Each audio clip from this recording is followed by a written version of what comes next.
താനും കൽപ്പനയും പിരിയാൻ കാരണം ചുറ്റുമുള്ളവരാണെന്ന് മുൻ ഭർത്താവായ അനിൽകുമാർ പറയുകയാണ്.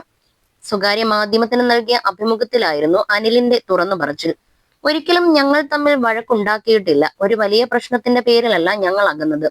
ചെറിയ തെറ്റിദ്ധാരണകൾ മാത്രം. ആ ബന്ധം തകർന്നതിൽ ഒരിക്കലും ഞാൻ കൽപ്പനയെ കുറ്റപ്പെടുത്തില്ല. ഒരുപക്ഷെ എന്റെ ഭാഗത്തും വീഴ്ചകൾ ഉണ്ടായിട്ടുണ്ടാവാം. ചുറ്റുമുള്ളവരാണ് ഞങ്ങളെ രണ്ട് വഴിക്കാക്കിയത്. പിന്നിൽ നിന്ന് അത് ആളിക്കത്തിച്ചു. ചെറിയ മുറിവുകൾ വലിയ വ്രണമാക്കി മാറ്റി. കൽപ്പനയെ എനിക്ക് സംശയമായിരുന്നെന്ന് വരെ പറഞ്ഞു പരത്തി. കൽപ്പന എങ്ങനെയുള്ള ആളാണെന്ന് ഫിലിം ഇൻഡസ്ട്രിയിലുള്ള എല്ലാവർക്കും അറിയാം. അങ്ങനെ ഒരാളെ തന്നെയാണ് ഞാൻ സംശയിക്കുന്നത്. എന്തിനാണ്? ഞാൻ അവൾക്കെതിരെ കോടതിയെ സമീപിച്ചത് വിവാഹമോചനം ആവശ്യപ്പെട്ടല്ല, വീട്ടിലേക്ക് തിരിച്ചു വരാനായാണ്. അതും അവളെ പേടിപ്പിക്കാൻ വേണ്ടി ചെയ്തതാണ്. കൽപ്പന മരിക്കും വരെ എന്റെ മൊബൈൽ ഫോൺ ഓഫ് ചെയ്തിരുന്നില്ല. അതിലേക്ക് ചേട്ടാ ഞാൻ വരുന്നു എന്ന് കോൾ വരുമെന്ന് പ്രതീക്ഷിച്ചിരുന്നു. അതുണ്ടായില്ല. കൽപ്പനയോട് എനിക്ക് ഒരിക്കലും ഇഷ്ടക്കുറവ് ഉണ്ടായിട്ടില്ല. അവൾക്കും അങ്ങനെയായിരുന്നു. ഇത്ര വേഗം മരിക്കുമെന്ന് ഒരിക്കലും കരുതിയില്ല. വല്ലാത്ത ഷോക്കായിരുന്നു അത്. എന്നെ തോൽപ്പിച്ചിട്ട് കടന്നു കളഞ്ഞതുപോലെ.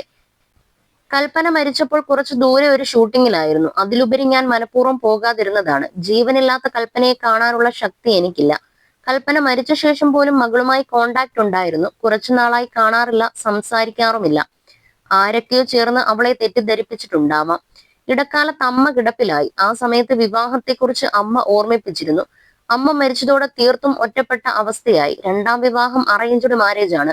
പേര് കൃഷ്ണ, അഡ്വക്കേറ്റ് ആയിരുന്നു. ഇപ്പോൾ കൊച്ചിയിലാണ് താമസം. അനിൽ പറയുന്നത് ഇങ്ങനെയാണ്. എന്നാൽ കൽപ്പനയും ഭർത്താവും തമ്മിൽ വലിയ പ്രശ്നങ്ങൾ ഉണ്ടായിരുന്നതായി നടിയുമായി അടുത്തു ബന്ധമുള്ളവർ വെളിപ്പെടുത്തിയിരുന്നു. അപ്പോഴൊന്നും അനിൽ പ്രതികരിച്ചിരുന്നില്ല. ഇപ്പോഴാണ് കൽപ്പനയ്ക്കും തനിക്കും ഇടയിൽ സംഭവിച്ചത് എന്താണെന്ന് പറഞ്ഞത്. സാധാരണ ദാമ്പത്യത്തിൽ ഉണ്ടാകുന്ന പ്രശ്നങ്ങൾ മാത്രമേ തങ്ങൾ തമ്മിൽ ഉണ്ടായിരുന്നുള്ളൂ. എന്നാൽ ചിലരാണ് അത് ആളിക്കത്തിച്ച് വലിയ പ്രശ്നമാക്കി മാറ്റിയത്. അവൾക്ക് ഹൃദയ സംബന്ധമായ അസുഖങ്ങൾ ഉണ്ടായിരുന്നു. താൻ കൂടെ ഉണ്ടായിരുന്നപ്പോൾ കൃത്യമായി മരുന്ന് കൊടുക്കുമായിരുന്നു. അവൾ പോകുമ്പോൾ താൻ പറഞ്ഞതും മരുന്ന് കഴിക്കണമെന്നാണ്. അവൾ വരുമെന്ന് കരുതി വീടിന്റെ വാതിൽ താൻ വൈകിയേ അടച്ചിരുന്നുള്ളൂ. മടങ്ങി വരുമെന്നായിരുന്നു പ്രതീക്ഷ. അതുണ്ടായില്ല.